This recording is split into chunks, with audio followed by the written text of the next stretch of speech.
Ketegangan di Timur Tengah telah berlangsung selama beberapa dekade, dengan Israel sebagai salah satu titik fokusnya. Dalam video ini, kita akan melihat bagaimana sejarah konflik dan dinamika populasi membentuk realitas pengembangan teknologi yang kompleks di kawasan tersebut.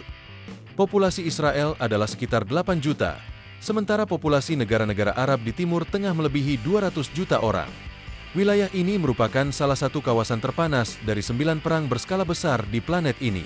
Dalam waktu kurang dari 70 tahun, Israel telah menghadapi beberapa perang besar. Perang pertamanya adalah keesokan hari setelah mendeklarasikan kemerdekaannya pada tanggal 15 Mei 1948.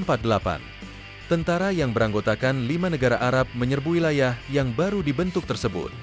Sejak itu, Israel menghadapi berbagai konflik, termasuk krisis Suez, Perang 6 Hari, dan Perang Yom Kippur. Selain itu, terjadi juga Perang Lebanon Kedua serta konflik bersenjata lainnya di abad ke-20. Saat ini, Israel mengalami serangan roket secara harian yang seringkali diikuti dengan pembalasan di wilayah Palestina. Sekitar seperempat dari anggaran negara dibelanjakan untuk pertahanan. Israel adalah benteng terakhir barat di dunia muslim. Menurut statistik, setiap 9 minggu negara ini terlibat dalam konflik militer.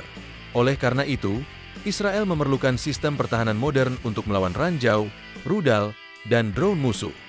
Hari ini, kami akan memberitahu Anda tentang senjata laser rahasia baru Israel. Negara kecil ini berhasil mengejutkan dunia dengan desain inovatifnya.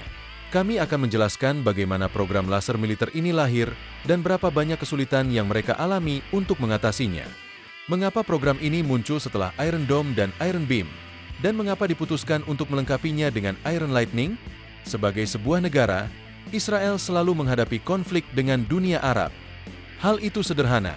Israel terpaksa memiliki senjata yang memungkinkannya bertarung secara efektif melawan musuh, meskipun secara numerik mereka kurang beruntung, termasuk dalam jumlah senjata.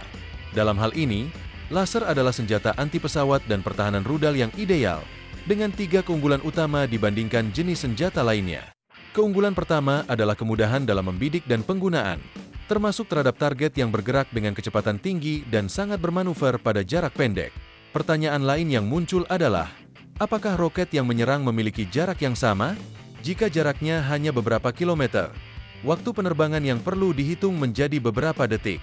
Selain itu, manuver untuk menghancurkannya menjadi tugas yang jauh lebih mudah bagi senjata laser. Anda tidak perlu menghitung ke depan. Anda hanya perlu memikirkan di mana rudal musuh akan terbang dalam beberapa detik. Anda cukup menunjuk, membidik, dan menembak. Keunggulan kedua adalah biaya yang relatif rendah untuk menghancurkan target. Menggunakan roket untuk menjatuhkan bom yang diluncurkan oleh musuh, seperti dalam kasus rudal yang ditembakkan oleh kelompok Arab, benar-benar merugikan Israel. Biaya untuk satu rudal Tamir dalam sistem pertahanan kubah besi sekitar $80.000. Jika Anda menghabiskan $80.000 untuk menghancurkan target yang hanya bernilai beberapa ratus dolar, tidak ada perekonomian yang bisa bertahan.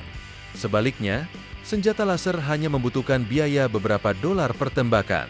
Keunggulan ketiga adalah waktu pengisian ulang yang minim. Peluncur yang berisi 20 rudal Tamir memerlukan waktu beberapa jam untuk mengisi ulang setelah digunakan. Selama waktu tersebut, sektor yang dilindungi oleh baterai ini menjadi praktis tidak berdaya. Dengan tembakan laser, tidak ada kebutuhan untuk pengisian ulang, sehingga sistem pertahanan tetap siap sedia sepanjang waktu. Dengan kata lain, Israel tidak seperti negara lain yang memerlukan sistem pertahanan konvensional. Oleh karena itu, pakar Israel membahas tema laser tempur sejak pertengahan tahun 70-an, dengan partisipasi dari berbagai perusahaan, termasuk Rafael. Mereka menyelidiki aspek utama senjata tersebut dan mengembangkan prototipe. Pada tahun 1976, laboratorium menguji laser gas dinamis pertama dengan daya sekitar 10 kW. Setelah itu, mereka memulai pengembangan sistem laser jenis kimia. Berdasarkan hasil para ahli, pembangunan ini menetapkan bahwa laser tempur dengan karakteristik yang cukup baik dapat diciptakan di masa depan dan dalam kondisi yang menguntungkan. Dalam hal ini, mereka tidak salah dalam upaya kedua untuk membuat senjata laser dari pihak Israel. 20 tahun kemudian, pada pertengahan tahun 90-an, tepatnya Juli 1996, Amerika Serikat dan Israel setuju untuk mengembangkan sebuah proyek yang ditetapkan untuk kompleks yang menjanjikan, yaitu proyek laser tempur. Proyek ini secara resmi diberi nama FL atau Focusing Laser dan juga dikenal sebagai Proyek Nautilus. Tujuannya adalah menciptakan kompleks laser pertahanan rudal di daerah yang dekat dengan kompleks Tethel yang didasarkan pada laser kimia menggunakan deuterium fluorida. Produk ini diharapkan dapat mengembangkan kekuatan hingga 2 megawatt. Kekuatan ini cukup untuk menghancurkan proyektil artileri dan roket terarah dalam penerbangan. Meskipun selama percobaan bertahun-tahun, pada tahun 2001, kompleks FL berhasil menghancurkan dengan sukses 28 rudal terarah dan 5 peluru artileri yang bergerak sepanjang lintasan balistik yang dapat diprediksi. Sistem ini tetap kurang disukai karena kompleksitasnya yang tinggi dan biaya yang sangat besar, meskipun memiliki banyak fitur. Oleh karena itu, pada tahun 2005, Israel memutuskan untuk pensiun dari proyek MFL dan beralih ke pengembangan sistem pertahanan Iron Dome yang berkemampuan anti-rudal. Sistem ini menghantam target dengan cara yang lama dan teruji menggunakan rudal pencegat. Sekarang, setelah 20 tahun, Israel melakukan upaya ketiga untuk menciptakan senjata laser. Pada tahun 2014, perusahaan Israel Rafael memperkenalkan proyek sistem pertahanan rudal baru yang disebut Iron Beam.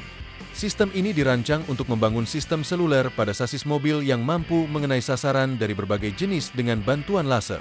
Dengan kompleks ini, roket, proyektil, dan ranjau dapat diamankan, terutama ketika bekerja di kendaraan udara tak berawak. Kompleks Iron Beam mencakup 2 truk kontainer yang dilengkapi dengan sistem laser. Laser ini menggunakan daya tinggi untuk deteksi target yang disediakan oleh stasiun radar sendiri. Di pos tersebut, perintah bertanggung jawab atas interaksi antara komponen-komponen kompleks itu. Kompleks Iron Beam harus dapat mencari bentuk objek berbahaya secara independen, kemudian mengarahkan 1 atau 2 laser ke arah objek tersebut tergantung pada jenis targetnya. Kehancuran target memerlukan pemindahan energi panas dalam hitungan detik. Dimungkinkan untuk menembak 2 target secara bersamaan, dengan jangkauan laser maksimum ditentukan pada 7 km untuk target tunggal. Pembangunan Iron Dome dipercepat secara drastis di tengah ancaman rudal presisi yang terus meningkat, terutama selama operasi Perisai Utara pada Desember 2018 di perbatasan dengan Lebanon. Departemen untuk Pengembangan Senjata dan Teknologi yang dipimpin oleh Danny Gold mengordinasikan semua upaya dalam pembuatan senjata laser ini. Biaya program ini mencapai beberapa ribu juta dolar.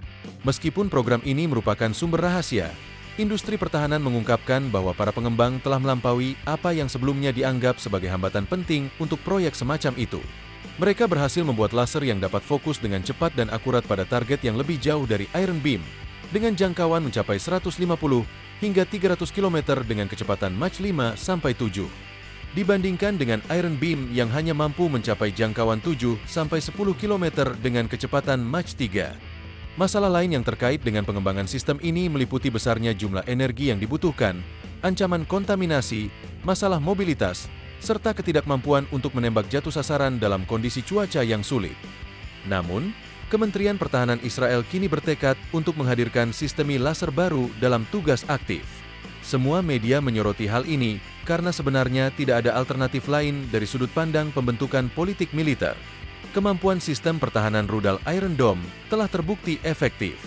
Sejak masuk layanan pada tahun 2011, sistem ini telah berhasil mencegat sekitar 2.000 rudal selama eskalasi terbaru di perbatasan Gaza.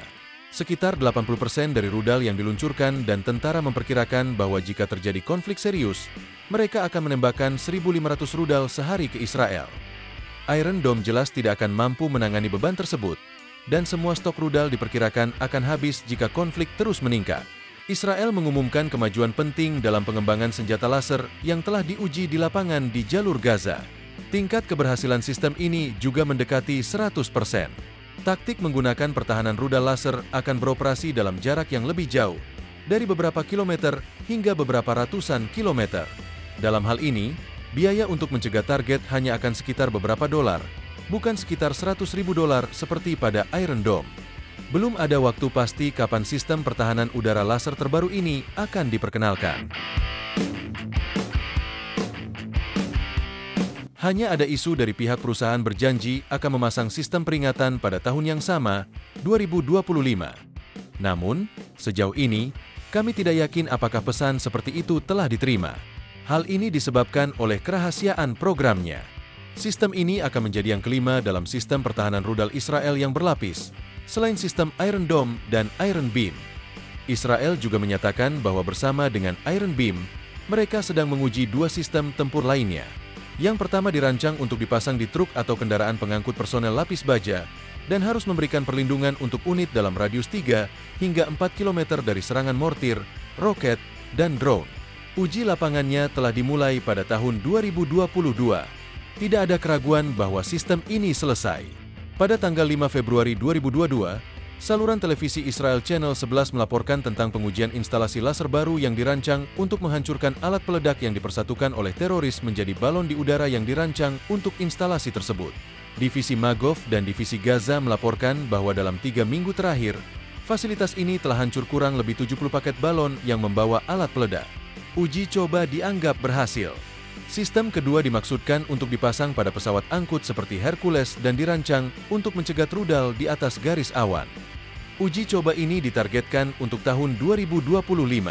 Israel telah menunjukkan video pengujian sistem udara semacam itu, dan dilaporkan bahwa laser tersebut dapat beroperasi dalam kondisi cuaca apapun, baik dalam keadaan mendung maupun berkabut. Saat ini, hambatan untuk menghancurkan drone terjadi pada jarak 1 km, tetapi para ahli Israel berjanji untuk meningkatkan jarak ini hingga 20 kali lipat. Israel telah mengkonfirmasi sekali lagi reputasinya sebagai salah satu pengembang utama sistem senjata modern. Negara kecil ini berhasil menghadapi tantangan dalam menghadapi kekuatan yang jauh lebih besar dengan sistem keuangan yang jauh lebih besar. Jika Anda menyukai video ini, pastikan untuk menekan tombol suka dan berlangganan saluran kami untuk lebih mengenal lagi pembaruan militer saat ini. Jangan lupa untuk meninggalkan komentar di bagian bawah, dan terima kasih telah menonton. Sampai jumpa!